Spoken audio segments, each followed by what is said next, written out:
What if you could live anywhere, stay fit, and keep growing your wealth even after 50? Today, our guest, Dr. John Spencer Ellis, is living, breathing proof that this is possible. You're going to enjoy this episode and his energy. He's living now and helping other people do the same from all over the world. He's going to teach us about how to become a practical minimalist. It's not how you think. And he even teaches us about FIRE, which is financial independence and retirement early. So if that's you, check this out. As always, Kelly, well said. Let's get to it.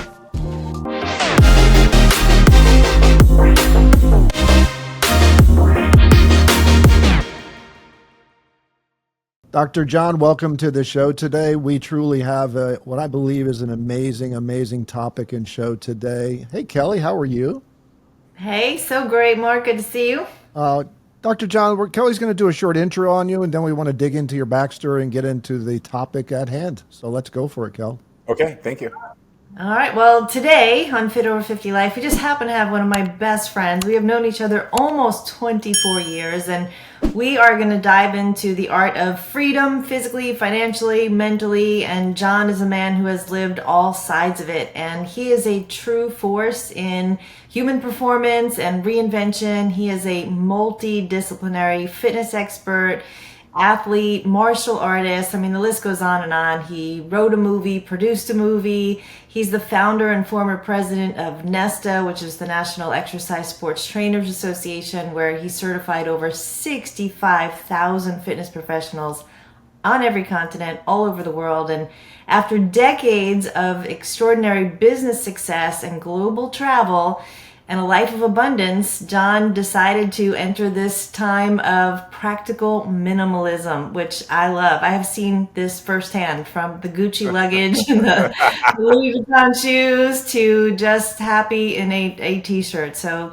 John, from Ironman training to international business, we're excited to hear about this new season and all learn from this. So thanks so much for being here. Thank you. That was a stroll down memory lane. Yeah, and there's lots more. We'll talk about whatever you like. Let's go through your background. What some of the things you did before you became, I guess, is the term minimalist here, or digital nomad. Practical minimalism. Practice minimalism. I'm all about learning about that for sure. But what was it? What was like before that? Let's talk about that. Well, yeah. So just to be clear, it's practical minimalism, and the joke is, it's not one chair, one spoon, one fork. It's being reasonable about it, but realizing that having an overabundance of certain things doesn't make your life better. What's important is that you have the resources and the capability of abundance, but also the mindset to know that you're happy with who you are, who you're with, and where you're going. And that doesn't require a very large estate and a fancy car. So that's where I'm at now. So let's talk about where you were. Yeah, let's definitely dig into where you were and what was that epiphany moment, maybe if you had one, to say, screw this lifestyle of overindulgence, maybe, and then digging into what you're teaching people now. But I'd love to hear the backstory for that. Yeah, I'm going to go back even further than that for a moment. Like I said, Kelly and I have known each other a very, very long time, and people think we're brother and sister because we do kind of look alike. And we also both have a Native American, Cherokee heritage and Italian heritage, among other things. So people think that we're brother and sisters, although we're just really good buddies. So Kelly and I, had our fathers be an inspiration to us to live a healthy life. Her father didn't always make the best choices when it came to his health. That inspired her to do the opposite. My dad, who I just lost a couple months ago, was a bodybuilder, and he was a boxer, and he was a deep sea fisherman, and he was an entrepreneur. So he inspired me to do those things and be those things. And but we lived a very modest life. I think a lot of people, when they saw what I did in my 30s and 40s and even into my early 50s maybe, they thought that I came from like a silver spoon and all this none of that's true. I'm the only one in my family who has a high level of education. My brother has some education as well, but I'm the only one who has degrees and advanced degrees and beyond.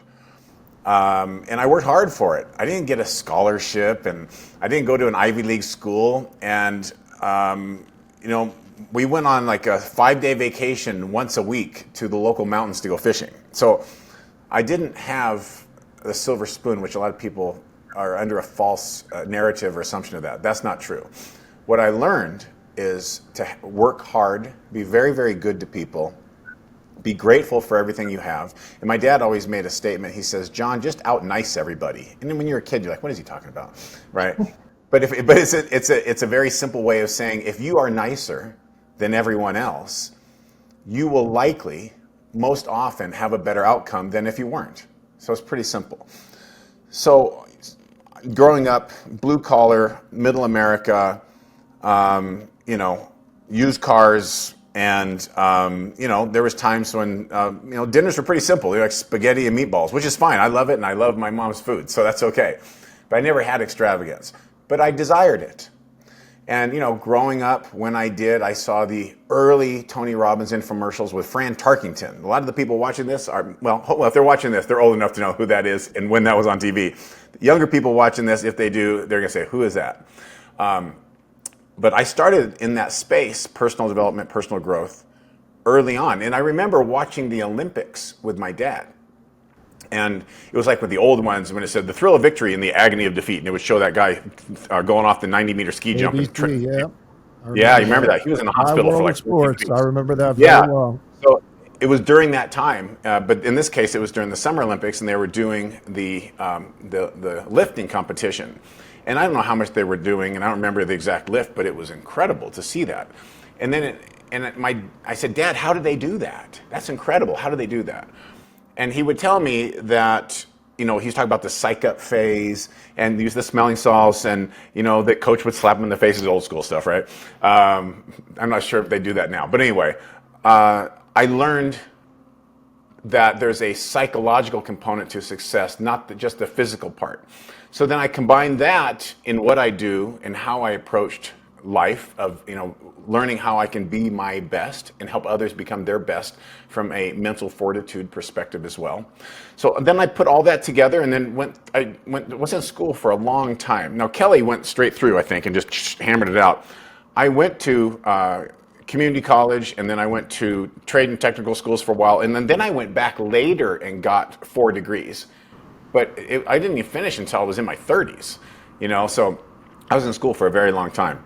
And I still realize I don't know anything, which is great. That's a good place to be. But I put that together, built these professional trade associations. There were actually 4 different divisions, one for health and fitness, personal training, and so on, one more for sports conditioning, sports psychology, another one for the triathlon industry, and another one for mixed martial arts. And then I had a nonprofit for a while that helped supply schools that were underfunded with playground equipment. And of course, it was nice for me to actually go back to my elementary school. That was the first gift that I gave, was to my own elementary school. So that was cool. And I've had the fortune of doing a lot of cool stuff. I made more than the average household income, and I wanted to live a life of abundance, and I did. I did a lot of philanthropy in that time too, supported various charities. And that's the thing, like when you have abundance, you're able to give back more too. So when people say, that the rich are stingy and this, that's not true. Statistically, they give more. I don't think it's proportionally more, but statistically, they do give more to philanthropic endeavors. So that's good. But I get to a point, to a threshold, and it was when I bought my last house. And it was an enormous penthouse on the Las Vegas Strip, and it was ridiculous. It was awesome, and it was stupid simultaneously. It cost a lot of money, custom built, designed really nicely, and I got to the point where I'm thinking, this is ridiculous. And this is just an example. This is another thing too. But there's 2 parts to this story. One is my own self-discovery journey, and the other is just an economic story as well.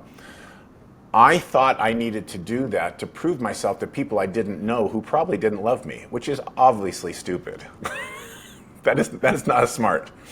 But I did it. I acknowledge it. I learned from it. I've moved past it. So that's foolish, but I did it. And people say, "Well, you're just renting it." Well, then why would I have built it out from a gray shell? And I have the contractors in there building it out and putting in plumbing for the bathroom.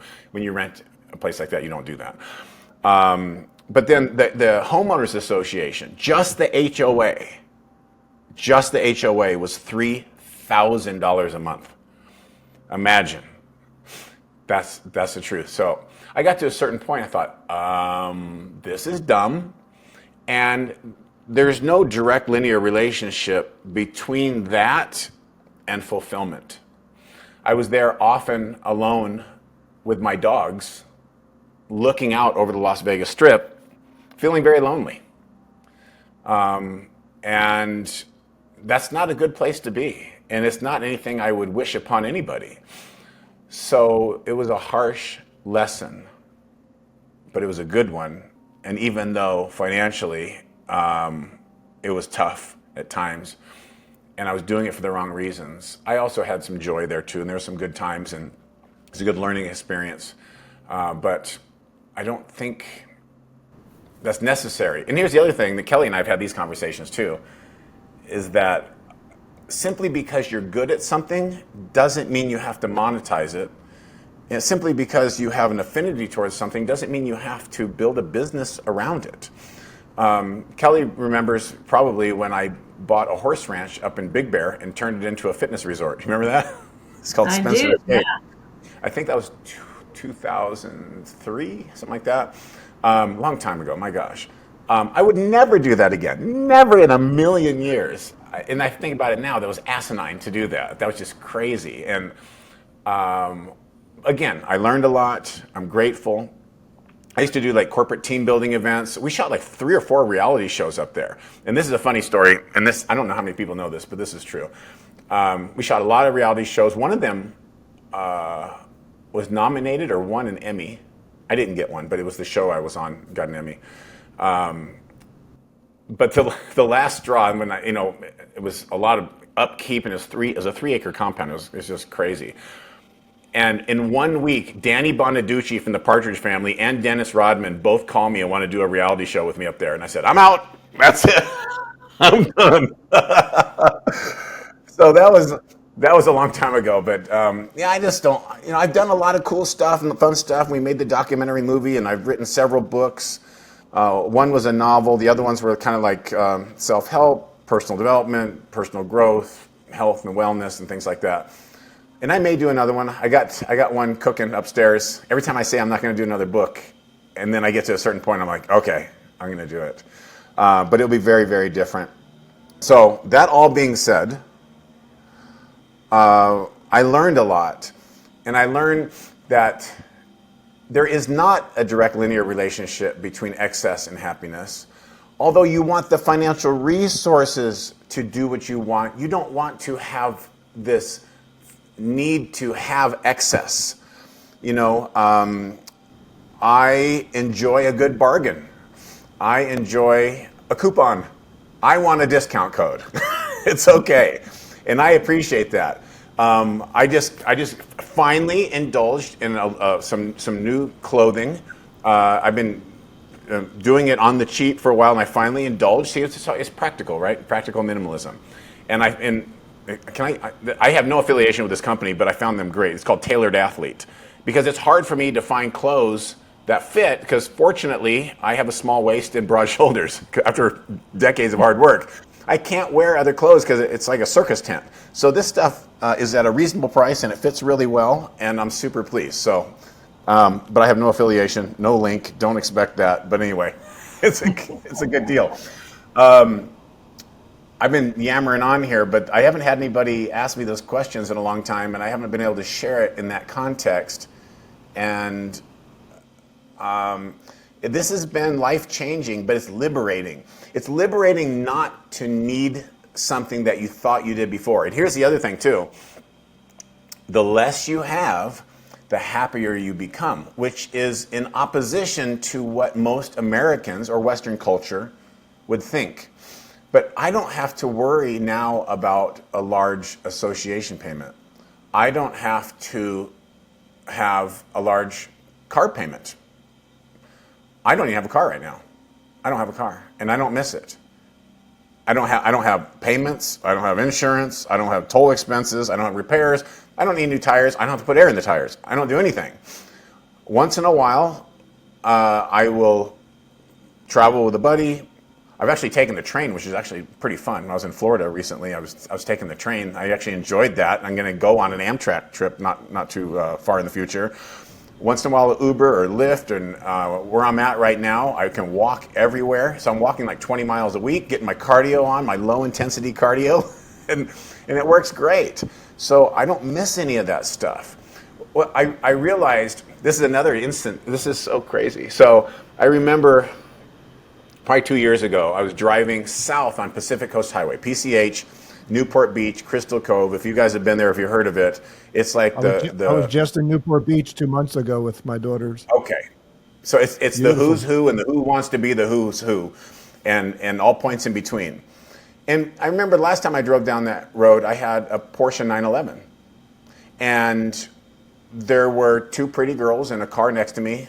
It's like a convertible Bentley or whatever it was. And they were looking at me, but not because they cared about me. It's because I had a cool car. And then not long ago, when I was doing this again, I was at that time in a used SUV going down the same way, and I stopped at the same thing. Two pretty girls stopped at the light, and they didn't look at me. I don't care, because they weren't interested in me. They don't love me. They were probably more interested in what, perhaps, I'm speculating, what I may be able to do for them, what access I can provide, or maybe how they can benefit in some way, because I didn't draw their attention with my window rolled up in my moderately old SUV. That was a little dirty. and I don't care, but I used to. But none of that matters now. And so these are epiphanies that take a while. And when people, what got me started on this, and I maybe later you can put the information in the show notes, something like that. The lady's name that I think she had a Netflix special, Asian lady, might be Japanese, that does like the clean out thing, the show, and then she asks, "Does this spark joy?" People who've seen this know what I'm talking about. Really cute, sweet lady, and I just didn't use that necessarily that phrasing, but does it spark joy? Or does it bring significance? Does it fulfill you? Have you thought about it, needed it, wanted it recently? Well, then it probably doesn't matter. So let it go. 2 days ago, we just took a bunch of stuff to Salvation Army or Goodwill, I forget which one. We get a tax write-off. I get to help people in need. I have less stuff. I have more space. My mind can think more clearly. It's awesome. We can see how happy you are and how liberated you are and how free you are. And it is awesome. And it's interesting how in our 20s, 30s, and 40s that now in our 50s, we're thinking differently. I saw a billionaire interviewed recently, and he said, "I don't own anything. Why would I own a plane? Then I'd have to take care of it. Why would I own a yacht?" That. Yeah. He's like, "I can rent one if I want to go with my friends on a yacht, and I don't have people to impress." So it seems like you've landed in that same place. So for the people who feel so attached to their stuff, I need 2 sets of whatever, dishes and, bedding or, jackets. What would you say to them? You just have to start. A good place to start is that junk drawer that you have in your kitchen. You know what I'm talking about. Everybody's got it. And then I would start with the glove box in your car, or the trunk, or for our UK friends, the boot, right? Start there and keep going. But here's the thing. When you move, you realize you have a lot of things that you don't need. Pretend you're moving. Just pretend. Because when you move, and then you don't want to unpack it there, and then it doesn't fit, it doesn't work, or whatever. Just pretend you're moving. and keep things simple. And one thing we should talk about at some point during this conversation is how this improves your health. Because it does. Mental health, emotional health, and physical health too. I remember, I'm not going to say his name, but it's someone that you and I know, Kelly.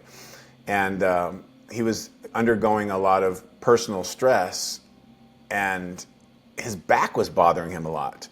And he just says, yeah, what he was telling himself is, I feel like I have the weight of the world on my shoulders. Well, imagine you're squatting too heavy. Your low back's going to hurt. So it's kind of the same thing, right? And what's the name of that book that you know I'm thinking of, Kelly? What is that? The Body Keeps Score? Is that right? Score, yeah, we got it right here. Yeah. Is that The okay? body Okay. keeps score, yeah.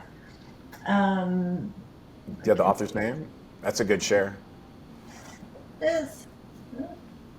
Like, there we go. It's a, Okay. Bessel yeah, that's what. van der Kolk. Yeah. I didn't know you were talking about that, so I got one too. So. Okay. So Almost obviously done. we're going to sell a few more of those today.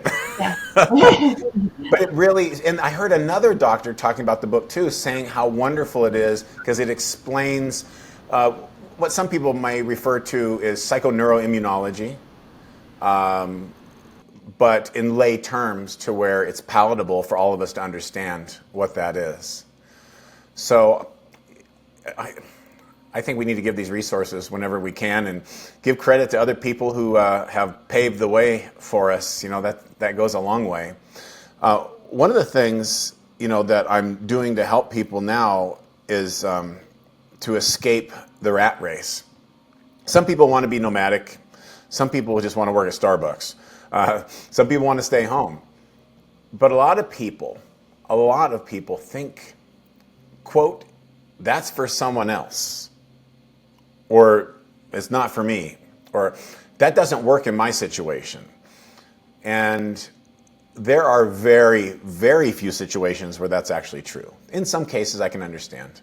And we'll give them a hall pass, at least temporarily. Let me ask you this question, John. So you're having one of your epiphany moments. You're in the Las Vegas beautiful house. You're sitting there and you're just like, is this what life is all about? I got this, but and I think you said a major important word. You didn't use the word happiness because it's a temporary state like sadness and anger. You used the most important word, fulfillment. At what point, how long was this thing gnawing at your identity and your authenticity to sit there and go, you know, I'm living this life. I got all these nice things. They're not filling the gas tank. You know, I got to go into a different direction. How long was that gnawing at your life? Because I know there's people watching this and people listening to this. And they're sitting there going, yeah, I like my shit. Okay. So excuse my expression there. I don't want to part with my stuff there. So that's why I just wrote down hoarders, because that's our next episode, Kelly. We're going to talk about hoarders. But how long was that gnawing at you for?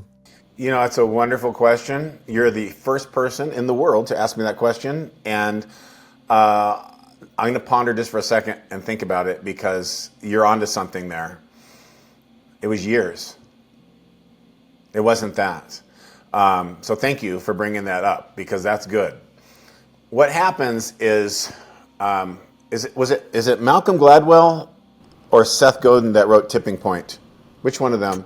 Seth Godin, I think. Okay. Yeah. I love both of them. They're both just so profound. Okay, the tipping point, basically there's a like a fulcrum and it tips over the other side, and everything in life that has a transitionary phase has a tipping point. And it can be demonstrable, it can be an emotional thing, it can, you know, they're all different. But I was thinking that even before I bought that other place because at the same time, I had another enormous house in California on a golf course. Why do I need two enormous houses? This is stupid. But what was happening is I was running in circles at that time with people that were probably anywhere from 5 to 20 years younger than me.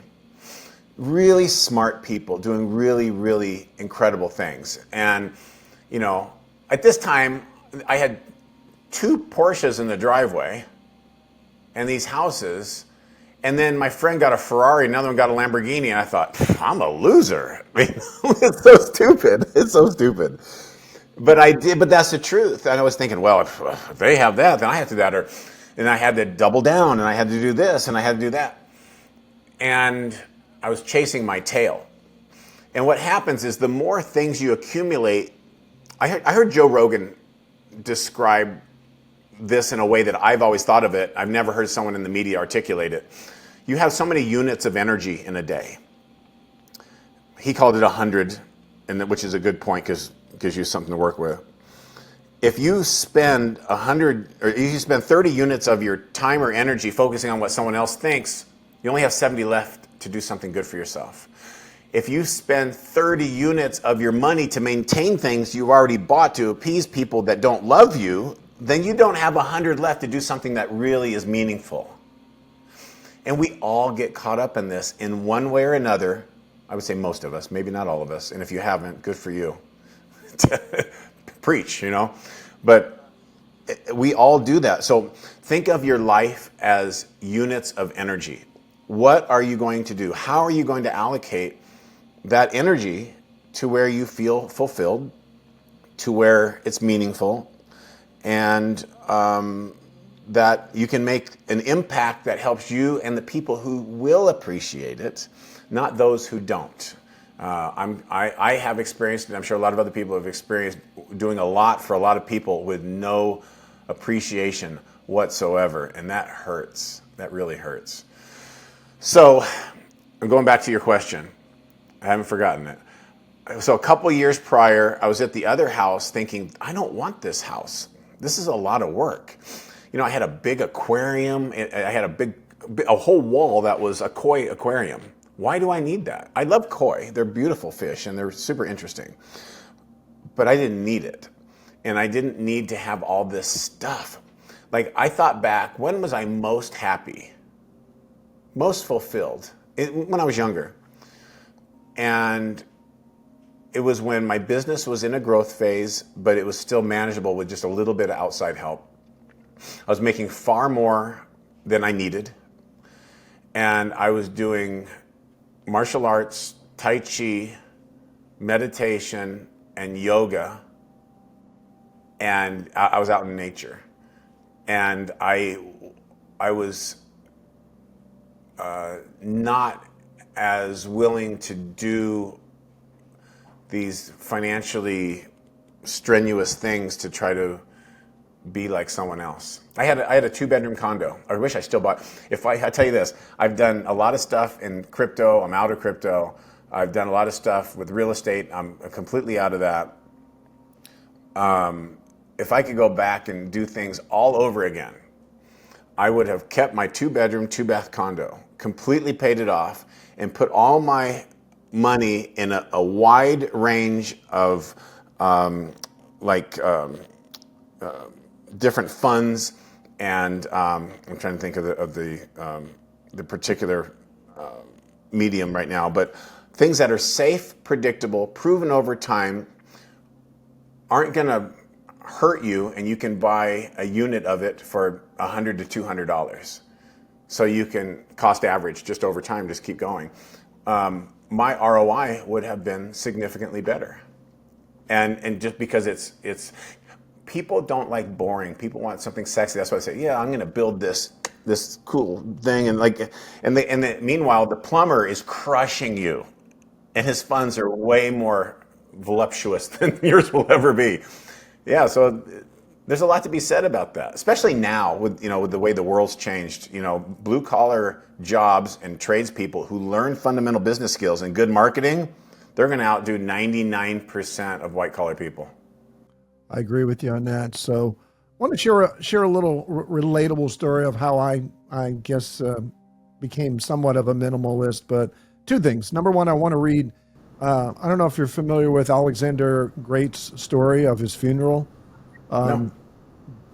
There's a documentary, I think, out on it. I would highly recommend anybody listening or watching, but at his death, he had final wishes, and these were his final wishes. Number one is that his physicians carry his coffin to show that even the best doctors in the world cannot stop death.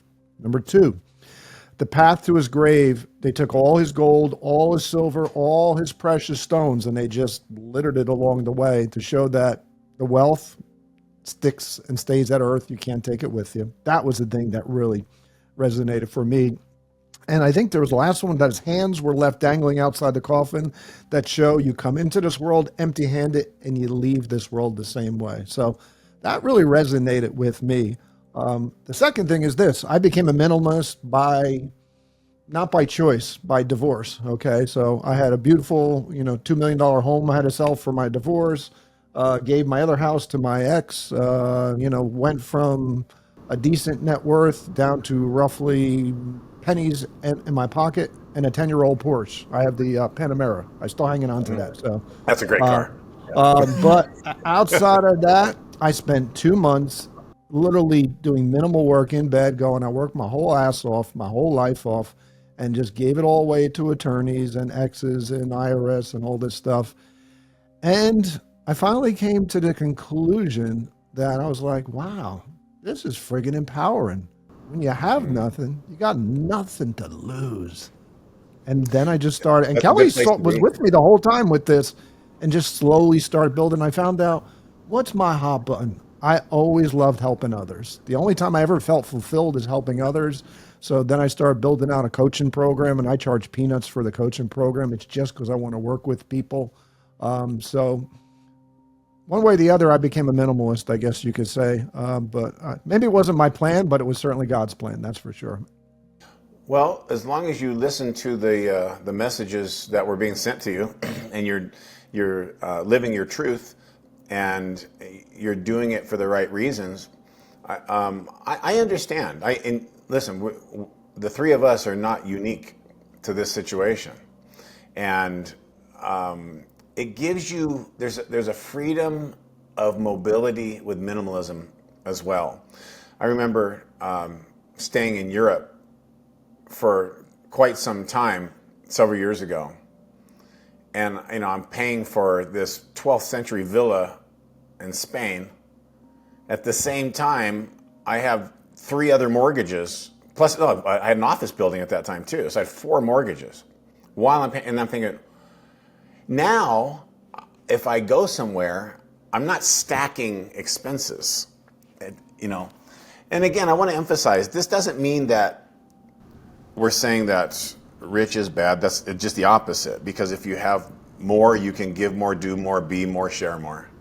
Right? Money amplifies who you are, doesn't change who you are. If you're an a-hole before, you're a big a-hole, right? And so it just amplifies. Makes good people better and bad people worse, as the saying goes. Yes. So, It's an totally agree. amplification.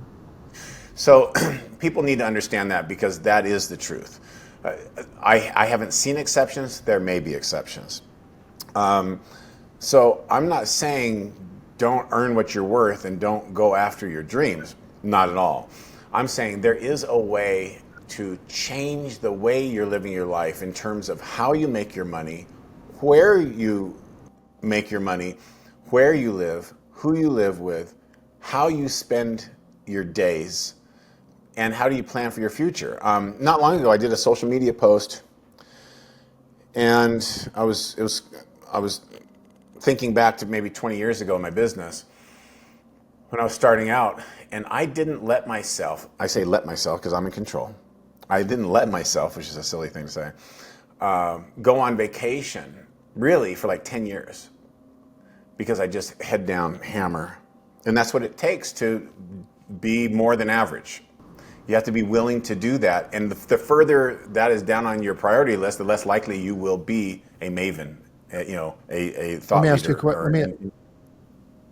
Let me ask you a question on the vacation thing. Let me ask you a question on the vacation thing again. So 10 years, no vacation. What was your dad like growing up? Did he ever go on vacations or no? Just our, 1 week a year. My dad owned a barbershop, and my mom worked for a while for the Dairy Council, and then she worked for McDonnell Douglas in Rockwell. But neither one of them made a bunch of money. That they were just average American, hardworking, good people who provided for their family, and they busted their butt for my brother and me, and I'm grateful for that. And They didn't have to extend themselves to the point where they weren't there for us. You know, my dad had a boat, and I got into the marine life, and I went to sailing school, and I did all that stuff when I was younger. And I don't even know if you know that, Cal. I went to sailing school, so Did not know that. Wow. yes, we can take off around the world somewhere. We're good.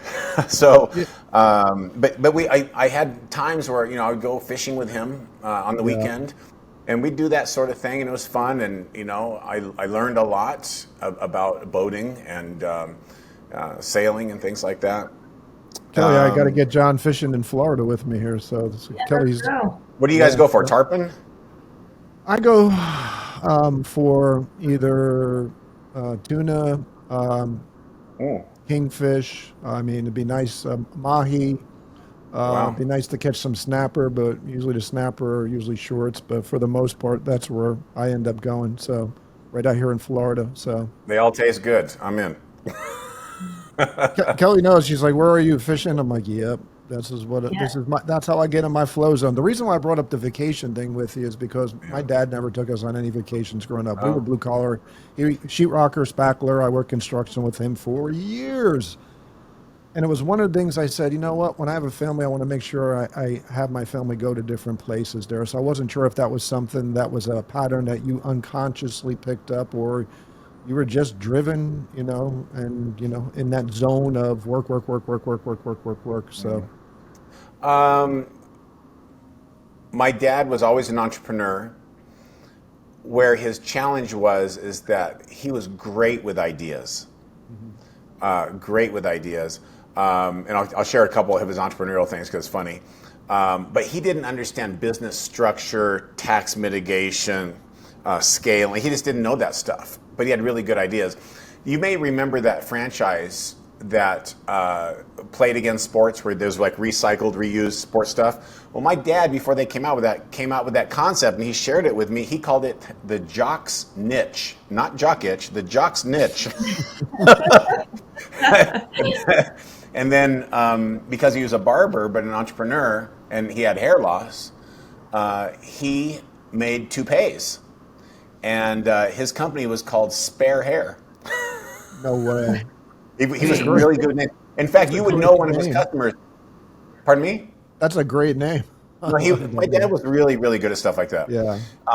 You would know one of his customers. Do you remember? Probably in the '70s, there was the Indian gentleman that would cry when people would litter. Iron Eyes Cody. You remember in the Oh yeah. commercials? Like, okay, my dad made his toupee, Okay. Very cool. but that gentleman was Italian descent. He was Yeah, not I do American. remember hearing about that. He Yes. was Okay. Italian. So there's no real Indians in those commercials or the movies. They're all Right. Right. spaghetti cowboys or whatever the heck they called them. So back in the day, Yes. for sure. Well, John, like you, I did not have a lot of vacations growing up. I can remember going to the Jersey Shore all the way from Staten Island one day. That was it. And so I, like you, committed to I'm going to enjoy my life, even though I worked hard and missed out on a lot of things. And it's interesting when people are asked, if time and money were no object, what would you do? If you won the lottery, what would you do? And it's always travel. And I remember when you started doing summers in, different places where you'd go and really immerse yourself in the culture and learn the language and the food, and you'd find a place to do martial arts and, spend a month or 2 or 3 in different places on different continents. And I was like, wow, John really is figuring this out. Like, how awesome that you're able to do that. So that's the dream of a lot of people, to have this nomadic life. Can you get a little bit more into how they practically can do that? And, what does it look like? It doesn't mean you need to sell your primary home necessarily, but No. aside from Well, that, what does it look like? scaling back helps. And also, most people, because they don't believe it's possible, never do the research necessary to discover how it is possible. They immediately shut out the possibilities. So if you think it's impossible, why would you begin the query, right? So the first thing is to overcome that nonsensical objection, because it's probably not true. It might be, but highly unlikely. So whatever can be done in a physical location can be done digitally. If you're an employee, you can be a contractor. If you do something in person, it can be done on Zoom, or we can use a different technology like we're using today. There's a lot of ways to reinvent what you do. A lot of people, because of it's cost prohibitive to have employees, a lot of them want contracting work. I'm actually in talks with some people right now to do some work in South Korea, not North, South Korea, Seoul, and also Dubai, and doing some marketing for them. They don't want me as an employee, but people here in the States want me as an employee, and they're going to pay me well, and it doesn't matter where I live, and it's asynchronistic work, so we don't have to match up all the time. Once in a while, you have to get up at like 4 a.m. to do a Zoom or something. Well, whatever. That's okay. I'll take a nap in the afternoon, So there's a way to do it. Whatever you think you're good at, you're probably far better than most people. And Kelly, you're like the statistician here in the group. There is a formula that has, I don't know how scientific it is, but if you do X number of hours of study of anything in particular, you are in the top 10% of people in the world on that topic, right? There's some formula for that, right? 10,000 hours. Yeah, 10,000 hours, and it's based on a master's degree. Is about 10,000 hours, or even if you go biblically, that Jesus spent 12, hours a day for 3 years with his disciples for them to become experts. So there's all kinds of examples of that 10,000 hour. I am familiar with that one. I was thinking there's like another one, and it's just more stripped down. I think it's something like, if you read 5 books on a particular niche topic, you will have more knowledge than 95% of the people in the world. Something to that effect. If that's the case, then read 10 books and be the top 1%. It's like, okay, so this is when you can make that, it can be a lateral shift, or it can be a complete paradigm shift. But the other thing too is, I'm just rounding these numbers to make it simple. Let's just say that your current income is $100,000. Well, if you have excess, you may need that $100,000. But when you pare down and simplify your life to enhance the quality of the life, like I'm suggesting, you may only need 70. If you move abroad, you may only need 40. But now you're still making 80. So were you saving 50% before? In the United States? Probably not. Maybe, but probably not. So there's a way to live more simplistically and more harmoniously for a longer period of time. And remember, these things enhance your well-being as well. It's not just that you might have more discretionary income, which is wonderful. You may have fewer things to clean and manage and insure, which is good. But when your mind is free of the thought of management, procurement, security, it frees you up to do a lot of things. Like, you may say, well, I have to go home because I have to do this and the dishes, and then the gardeners get... I don't do that stuff. I don't have, I got a dishwasher. I don't have a front yard or a backyard. I got a place that I don't have to manage anything. It's all taken care of. I don't do any of that because I don't want to, because I know someone's better than me at it, and I don't want to spend the time doing it. I'd rather go to the gym, take a nap, spend quality time with my friends, and learn new ways to make my life better. That's more important to me than having stuff, which ultimately, I challenge anyone who's watching this right now to look in one of the closets in your house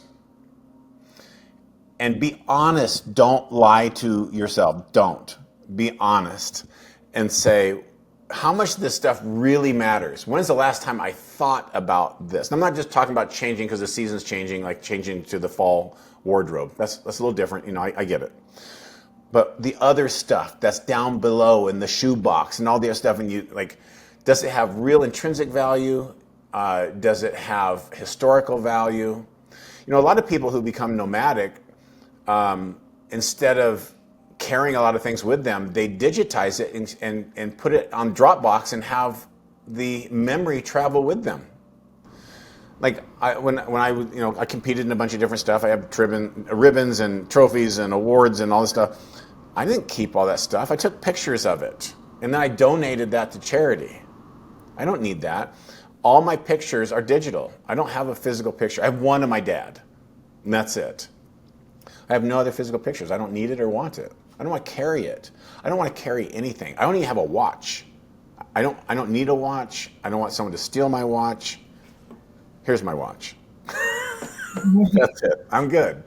Camera and your calculator and Yes, everything. Just keep your life simple, simple, simple. I used to have an iMac with three 27-inch monitors. Now, if you are not going anywhere and you never want to go anywhere and you trade stocks and you're doing it in real time and you're hardwired into the exchange, I get it. That's your baby. Most of us, that's not true. It's just not. They're using Robinhood or something. Okay, your iPhone's just fine. Now I have a very, very small MacBook Pro. I think it's a 13-inch screen. That's all. I do everything on that. I don't need anything. I don't want anything. These lights behind me, I don't know if you can see them. They're kind of hazy here. Temu, $12.99. I don't care. That's it. And when they break, I'll throw them in the recycle bin. They're plastic. So, John, let me ask you this question. Obviously, you work with some people, and I want to shift to kind of talking about that. What is the typical type of person or personality that comes to you? Where are they at in their life? What's the rough age of them? Because I was looking at statistics, of minimalism in different countries. There's really no specific age, but it seems to be a lot of young people, 29, 35 to 23 practice this. Is it because they're just busted ass broke? They got no money and they don't have a choice but to go to IKEA and get 2 chairs and a table? Or is it the culture maybe? Because it talks about China. Obviously, they're very particular on the amount of space you can have there. When somebody rolls up in your wheelhouse, what is going on in their head? And then how do you kind of take them through a path? If you could share the path of, getting them to see the light, so to speak, because I've seen the light. I know what it's like to have both sides of this thing. If they want to be nomadic, which could, you could say location independent, location free, backpack entrepreneur, no flag theory. There's a lot of different ways of describing that. If they want that, practical minimalism is the first course of action. And even preceding that is the assessment of your values. What's most important to you. You don't want to change your values unless you're doing something awful, right? You just want to enhance what's already important to you that's serving you well. So when people come to me, I do most of this work is for men, but there are times when I help ladies as well. They're just burnt out. They're exhausted. They feel a little disillusioned. Maybe they thought they'd be in a better place. A lot of times it's because their health is suffering. Because we are in this world of biohacking, anti-aging, longevity protocols, a lot of people are getting lab work done, and they're realizing that they have hyperlipidemia, they have coronary artery disease, their BP is way higher than it should be, their cortisol levels are high from stress, and also they get like a what's called a dowager hump, on their upper back from being real kyphotic, from being leaned over too far, or they get hyperlordotic, or they get a posterior tilted pelvis because they're sitting too much. Any of those things can be true, and it's just from decades of doing less than optimal things. It's not one thing, and it doesn't happen immediately. It's kind of like what you were asking before. When did you know? These people knew far before they came up to me. So when is the best time to do it? Yesterday or today? A year from now, it will probably be worse if you're that miserable. But even if this is like when people ask me about, the relationship part of all this stuff too. I was just helping someone else that was going through a relationship challenge. Kelly, you know this person as well. and I said, I always ask two questions when people are having this challenge. I say, how much better would it have to be than it is now for you to be happy? And let's just say their answer was 25%. Then the second question is, what is the likelihood of it getting 25% better? And if the answer is 0, it doesn't matter if it only needs to get 25% better, if there's a 0 likelihood of that occurring. So that's what people need to ask themselves and be honest about.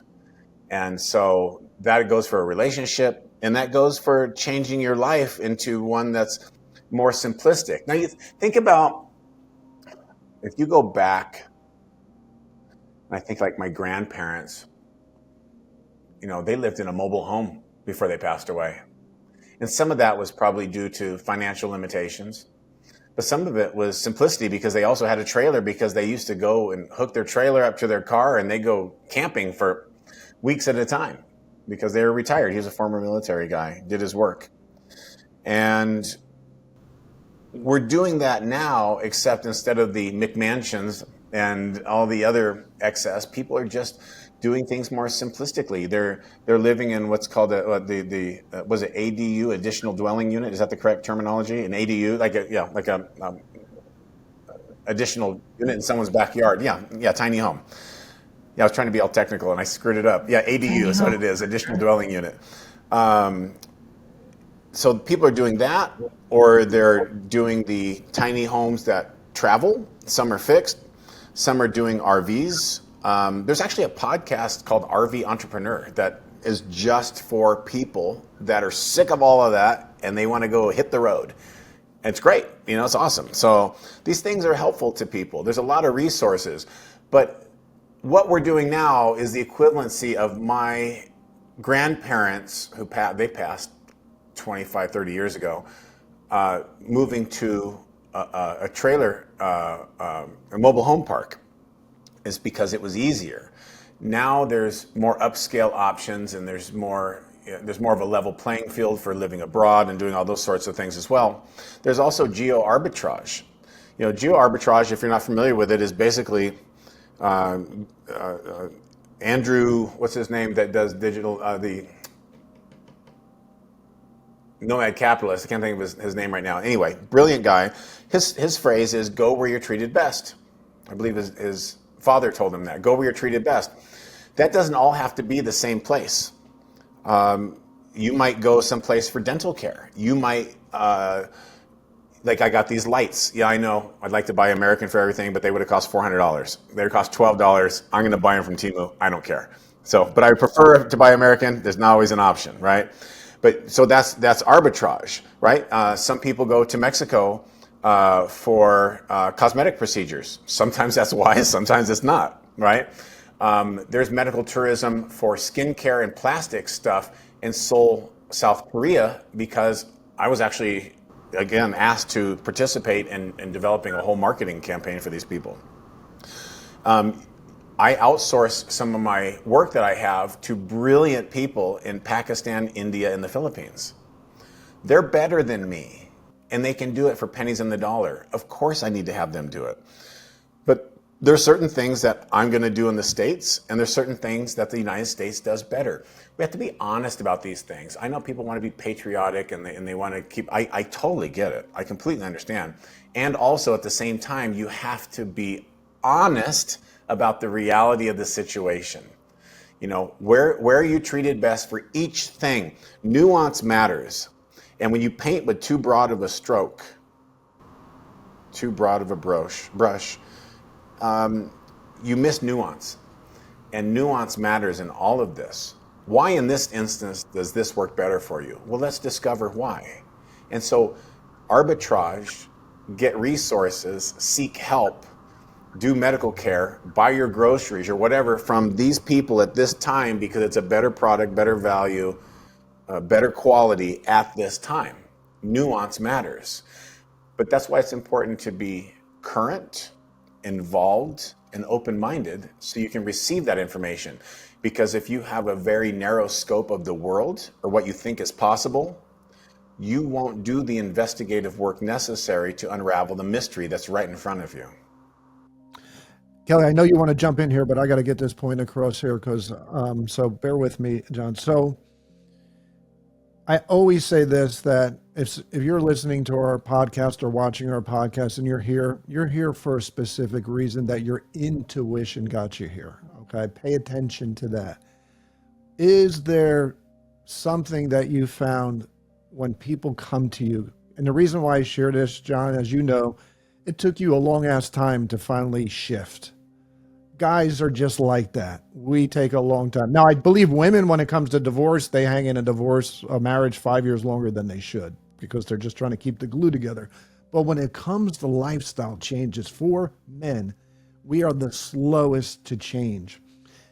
Is there any things that you noticed that were common denominators, cataclysmic events, divorces, loss of job, change, COVID, anything in the last 5 years that we could share with somebody now so they could sit there and go, boop, my radar is up. That's one. That's two. I got to start paying attention to this crap and start getting my health back and my life back and owning my time. Anything like that? I think we're pretty good at telling ourselves fibs to make ourselves feel better. It's not wise, but it's common. What did Bob say? The one thing, Bob Hemp, he said something. We are the best liars, or something like that, as humans. Yeah. So Because I mean, it's like a palliative that kind of gets us through a tough time, right? It doesn't mean it's good, doesn't mean it's wise, but it can kind of soothe the wound, and then hopefully it passes. I don't know why men are stubborn like that. It's like the men who don't want to go get certain checkups because it's unpleasant, right? It's still important. You still need to do it. Also, just the inherent values of a woman, especially if she's a mom compared to the dad, they're just different, And so the decisions are made based on those inheritable traits and the biology that exists. And it's not good or bad, right or wrong. I think it's just kind of the way it is.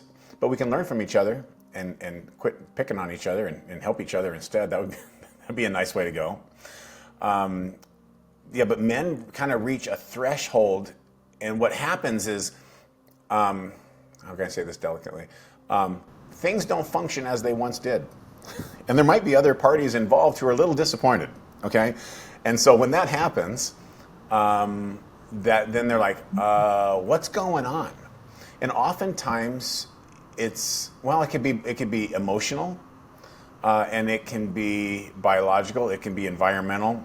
But until you unravel the mystery by asking questions and doing everything that's available, you don't know. And that goes for learning how to escape your job you hate, and how you can minimalize, and how you can live abroad, and how you can have a six-pack, right? People do kind of a half-cheek effort. That's a nice way of saying it. Because they don't want to fully commit, because then I think, maybe I could be wrong, but then they have to really admit there's a problem. But if they kind of dabble in it, then they're like, well, I don't know, I was just kind of curious, and maybe I'll just go, get a simple blood panel, a CBC. That's easy. You get in there, the doctor's like, oh no, we're doing all the extensive panels. But oftentimes when the guys have these issues, these challenges that affect their partner, it is related to blood pressure, smoking, a lot of alcohol is involved in all that stuff. In a relationship, we all change over time. Look, I know I don't look like I did when I was 35, but I'm doing the best I can, right? Every day I do the very best I can. But a lot of people give up, and that's not fair to your partner. And you have to. So I know I'm going to get heat for this. So let me be clear on how I'm saying this.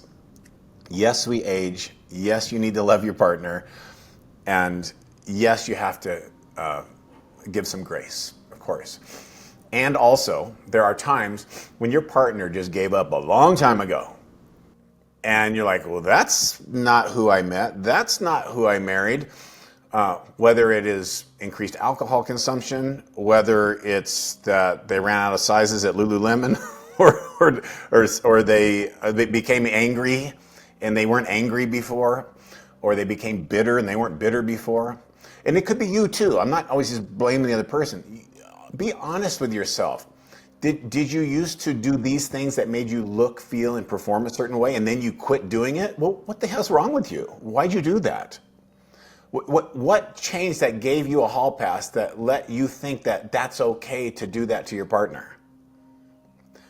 Even to yourself. If you're not fulfilled and satisfied and feel loved and have a sense of a deep connection, why would you do that to yourself or your partner? It's not fair. It's just not. Kelly, you want to jump in? Yeah, John, we've had conversations before how some of the most interesting people are the people who have traveled all over the world. I mean, back in our grandparents' day, people didn't leave a small radius of whatever their, area community is, and now there's just so much opportunity. The world seems to be a lot smaller. So with all the, people having the desire to want to travel, that's what they say they would do if time and money were no object and if they won the lottery. Where do they start? Is it just do a couple weeks in Costa Rica and come back, or it seem overwhelming to people to think, well, that's got to be so expensive. How do I spend 3 months in Barcelona? Some practical things, maybe. Yeah. Number one, like you kind of hit the hot spots. Like there's always like, they literally call them digital nomad hotspots. And that's going to be like Bangkok, Phuket, Chiang Mai, and Hua Hin, Jomtien in Thailand. Those are the hotspots. And then, of course, there's the hotspots in Mexico, and then Costa Rica has the hotspots. They're usually, when I say hot, they're usually temperate climates where people are chasing that, eternal summer or eternal spring. You don't have to do that, though. What's crazy, too, is a lot of people don't know, but like Medellin, Colombia, is really popping right now. It's not like when Pablo Escobar was there. It's very, very different. And it's thriving. My buddy bought a condo down there. It was really beautiful. It's like a high-rise loft. It's super cool and modern, minimalistic. And they were able to rent it out, lease it out on Airbnb, and they were profitable immediately. They paid cash for it because it only cost like $120,000, and it was awesome. And they were just they're just printing money.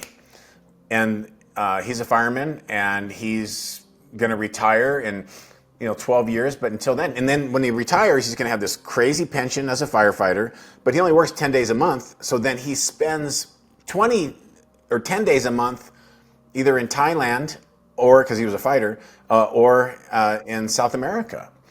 And it doesn't cost much. And here's the other thing too. He and his wife never had children. They always lived, what people would deem below their means.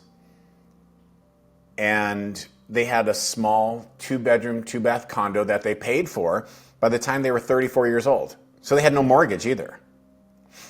So there's a concept called FIRE, which means financial independence, retire early. FIRE. I don't know who is responsible for that acronym or that movement, but people can search it. And see, the thing is, people say, well, I'm too old to have FIRE because I'm too old. If it means retire early, what is early, right? It's earlier than you would have otherwise. There's no magical cutoff, and you're not kicked out of the party if you're in your 40s or 50s. So that's not part of it.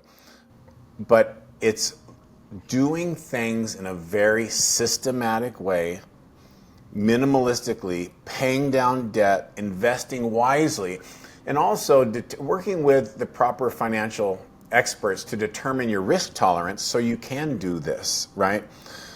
So going back to these other places where you can do this, figure out where you want to live based on the culture. A lot of people, especially in the United States, want to go to a Latin American country because most people speak Spanish and it's a Latin-based root in their language and they can understand it more easily.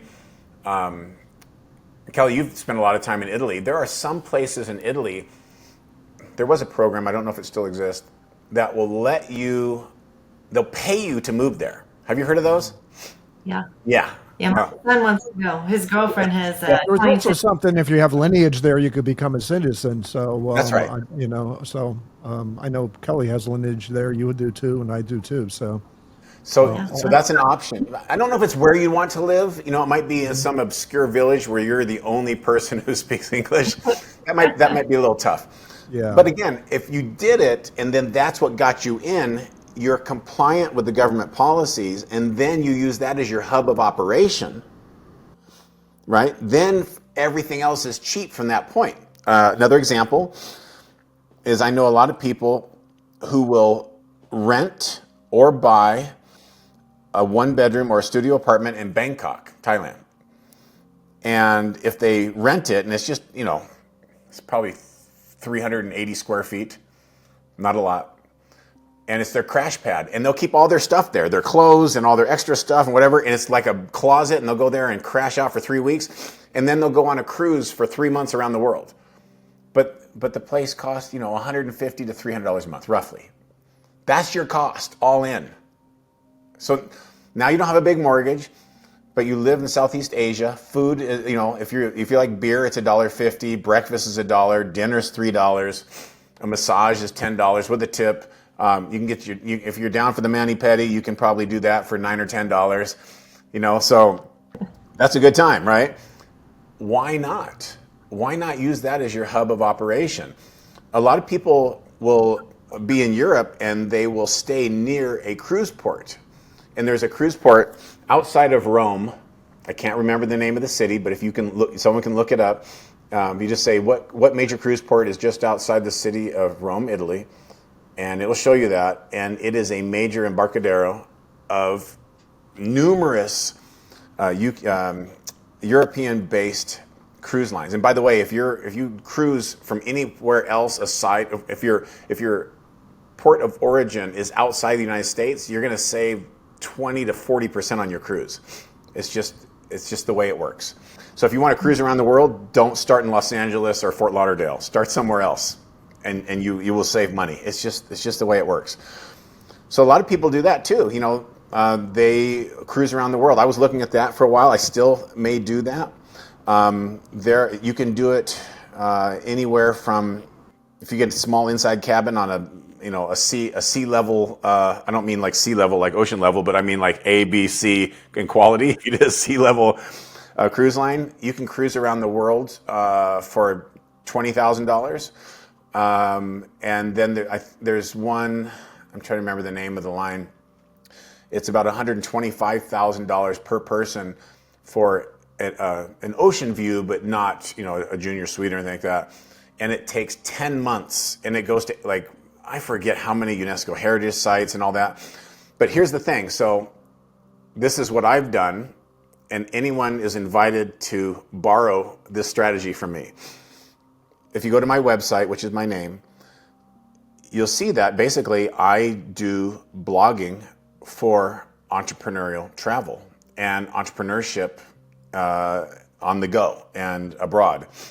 And some of my books are related to that topic. Because of that, I am a travel journalist.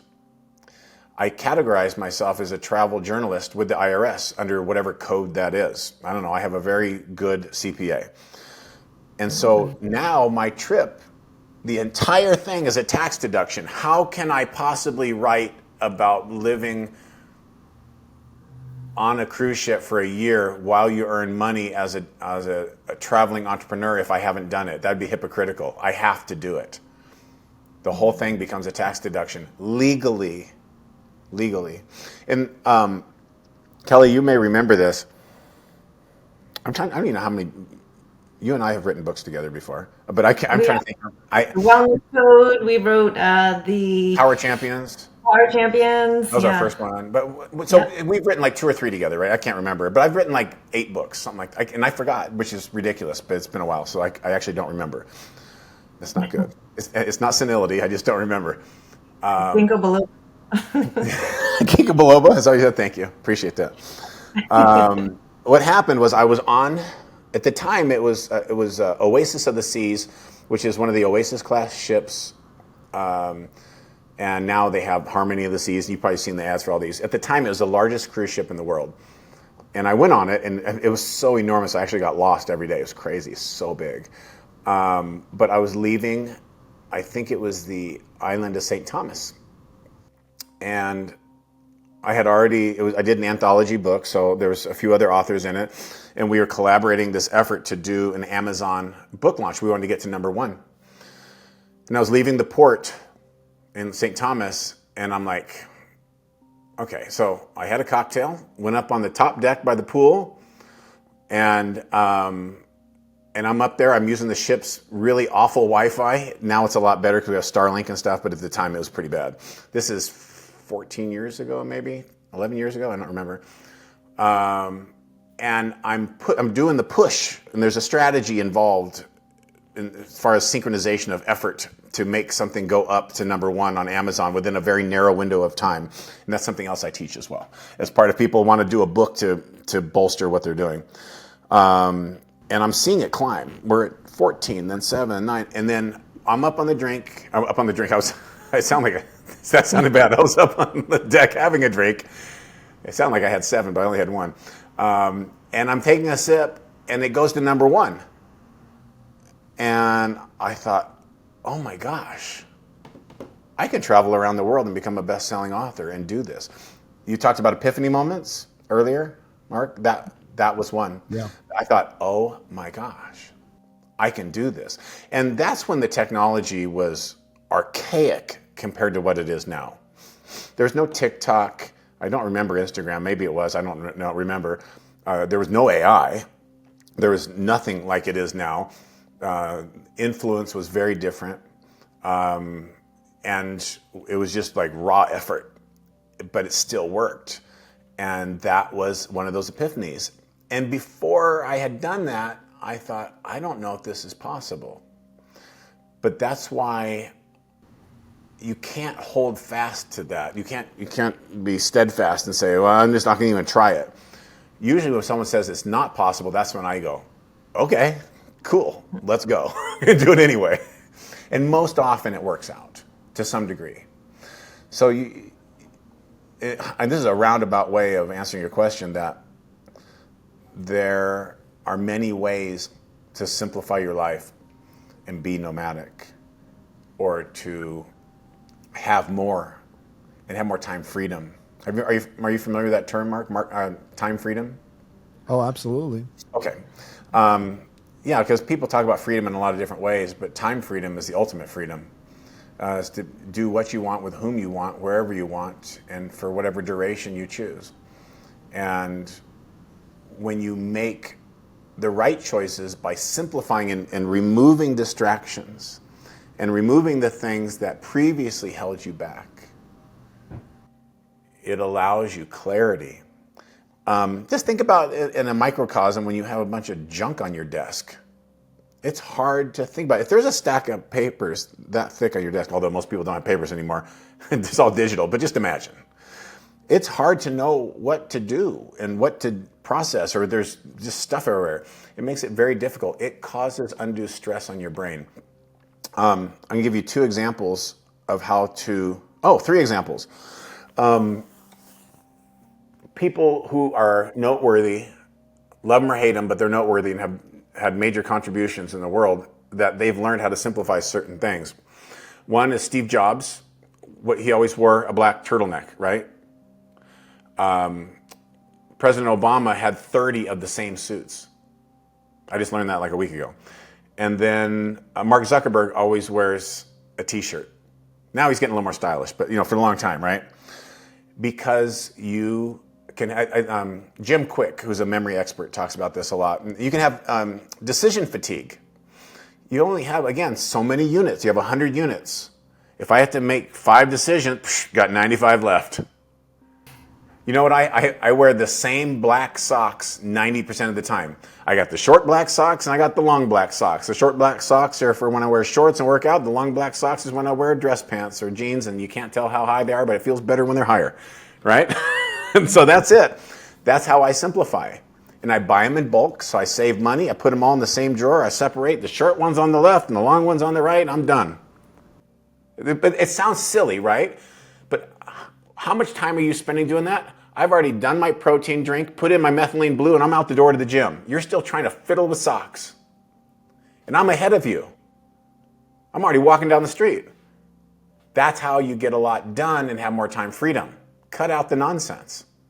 It sounds crazy. I get it. And people are probably going like, what is this guy talking about? Just do it. And you're like, oh my gosh, I'm done with my work an hour early. I have an extra half hour to spend with my kids. I can get up and read when I want to.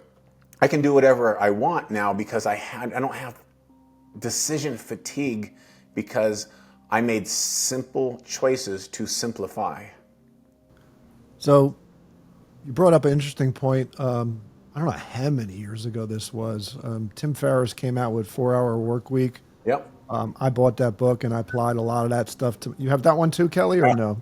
I got them all. Yeah, Yeah, I did. absolutely. The World Congress Library of Kelly. That's what she is here. She every book I mentioned. Yeah, I got that one right here. This one here. Nice though. I just keep the I read that book, and that basically taught me to outsource my entire life. And I did that exact thing and have always practiced that principle. So it does give you that time. I mean, I always say two biggest commodities we have are right now is attention, which we're fighting for every minute of every day because we have popcorn brains because of TikTok. And time is our greatest resource, especially as we start aging out here. It becomes a bigger commodity. When I talk to somebody younger, I'm like, hey, you don't understand. The commodity of time is different for me than it is for you. When I'm 40, I didn't look at time the way now I'm 58, going to be 59 in a couple of months. Look at it totally different. So people come to you. They certainly are looking to get clarity, and that's not an easy thing to do for yourself. So maybe we could talk a little bit about what you do when you meet with people, one-on-one groups and all that good stuff, because we really haven't talked about that. If you could kind of well, put the pieces together of that. I used to do masterminds, and I've spoken in front of groups of hundreds and hundreds of people. I've done a lot of TV shows, and I don't do any of that stuff anymore. My programs are one-on-one. That's it. That's all that's left. And I do that because I want a simple life, and I want to give people 100% of my time, attention, and focus. And it takes a while for the individuals to let go and be able to share their true motivation of what makes them tick. So there's an assessment of their values, and we make sure that their actions are congruent with their values. Because if there is incongruency, well, then you're never going anywhere, or you're going to have emotional upset because of that inconsistency, incongruency. So that's not good. What's also important is to have an inventory of the assets that you have available. So what are your resources? Degrees, license, certifications, experiences, connections, network, someone who honestly owes you a favor that might be able to come forward at that time. And so by assessing all that, then we can go forward. But there's something else involved, and that is it's good to go to your end point in mind. And so what I use this phrase, I say, describe your ideal average day.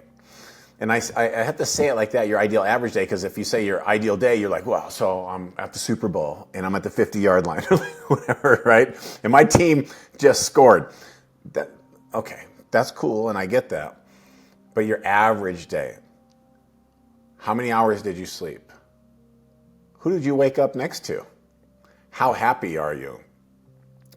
What are you eating for breakfast? If you have coffee or tea, is it the kind that you like? What is your morning ritual for wellness and longevity? What kind of workout are you going to do? What is your supplement routine? You notice I haven't even got to work yet because we have to build the foundation, right? What are you going to do meaningful? How much money do you have to make to be fulfilled emotionally? And does that match what you need to be fulfilled with your financial obligations?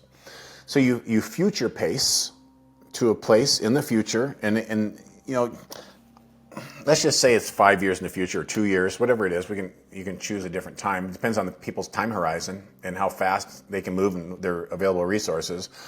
So we future pace someone to that ideal day, and then you figure out, you put everything in place with excruciating detail. And a lot of people have never done this exercise, and it's illuminating because you're like, wow, I am far from that right now. So it can be a little disheartening as well, but that's why you have to let go. No one's judging you, and you shouldn't judge yourself. You just have to be honest. And then once you're there at that ideal self, you have to step back and say, what did I have to do to get there? So you step back just a little bit, and then a little bit more, and a little bit more, until you are right here in front of your current self. And then you have the stepping stones to go where you want to be. And that's part of the process as well. And then also being able to be malleable. You know, like if people are rigid in their approach, that's a real problem. Because who would have thought, maybe a few futurists, that AI would be where it's at right now, with its exponential growth and how much it's innovating every aspect of what we do every single day. I use probably 10 to 20 AI technologies every day. And some of them we're not even aware of, but it's just kind of in the ether.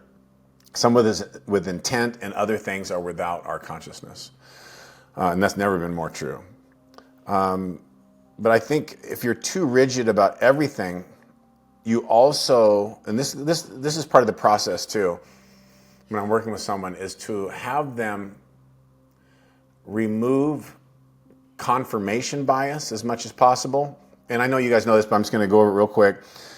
If you're only getting your news from a single source, you may feel super strongly that is the correct perspective, and it might be. But until you know the other side's perspective and you can equally articulate it and argue it successfully, you really don't know your own perspective. You just don't. You think you do, but you don't.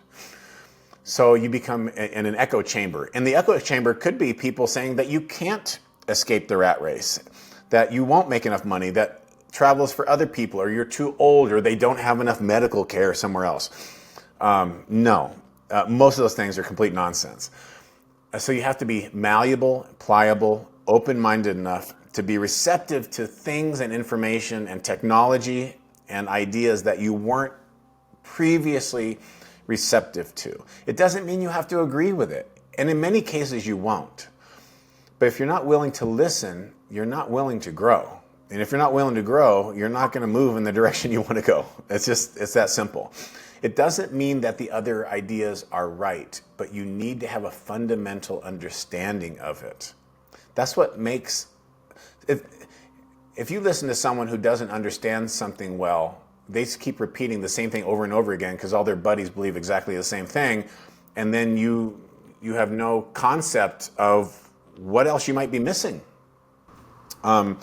There's a lot of information that's so rapidly evolving that we have to be malleable and open-minded, and that goes for everything in life. It doesn't mean you change your values. It doesn't mean you change who you are. It doesn't mean that your focal point has changed.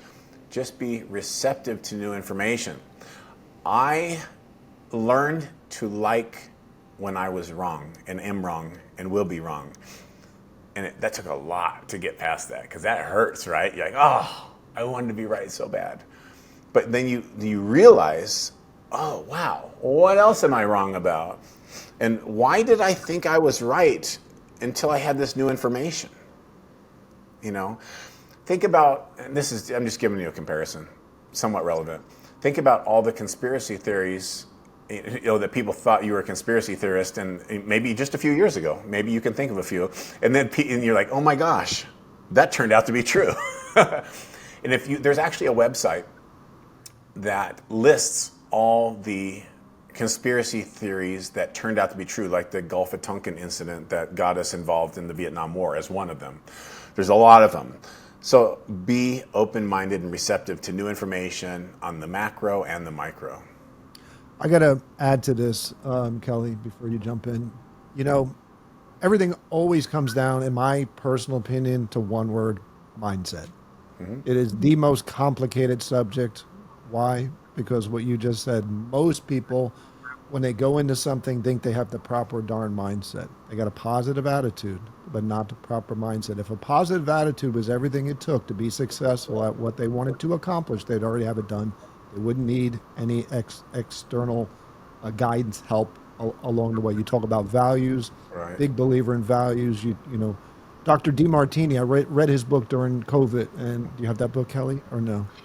He's actually in the movie that John created. I'm also in Yeah. the company, Dr. John. Okay, Yeah. okay, Yeah. Yeah. yeah. So he called it the a hierarchy of values, and you know, me being a hypnotist, I tweaked it a little bit. I called it the unconscious structure of values and how that drives you. So somebody comes to you, and I think it's very difficult to get clarity on your own. So you know, what you do is very unique.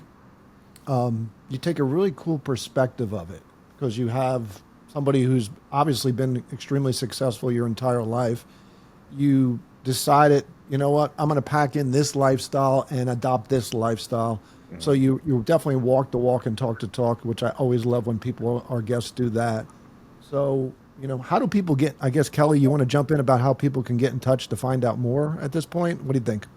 Yeah, absolutely. I mean, obviously, somebody needs to have an abundance mindset to live a nomadic life, a minimalist life. You can't be someone who has a fixed or a poverty mindset. And John is one of the greatest teachers in the world on this. So, John, first, we want to thank you for sharing your story, your insights. Obviously, you have zero regrets about No, this decision zero. and this.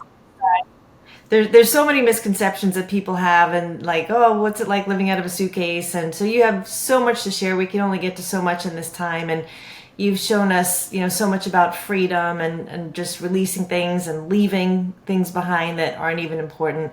So for those listening today, we want you to be able to follow John, get in touch with him, find out about his programs, his coaching. JohnSpencerEllis.com is probably the best place to do that. Yeah. And if you want to escape the rat race and have longevity and fun and just an incredible, enjoyable life, you definitely want to check that out. And John, it's been an absolute pleasure having you with us on the show. I really appreciate you being a guest. Thank you both very much. I hope I was able to add some value to your audience, and I'm here to help. John, swing by Florida. We'll go fishing, man, for sure. I would love So, that. yeah, definitely do that. So, like I said, you walk the walk, talk the talk, man. You could tell in your passion for what you do and how you help people. Appreciate you being on the show and all that you shared. Outside of that, hopefully everybody got something out of today's episode. Go check out John. Go check out his website. Go get your life in order. Go disappear from the world. Put your little nomad lifestyle or minimalist lifestyle in place. It'll definitely change your life. And I hope you got something out of this episode that you can apply to your life and live a healthier lifestyle. Thanks for your time and attention, your two greatest resources. And we will see you on the next episode. Bye-bye now.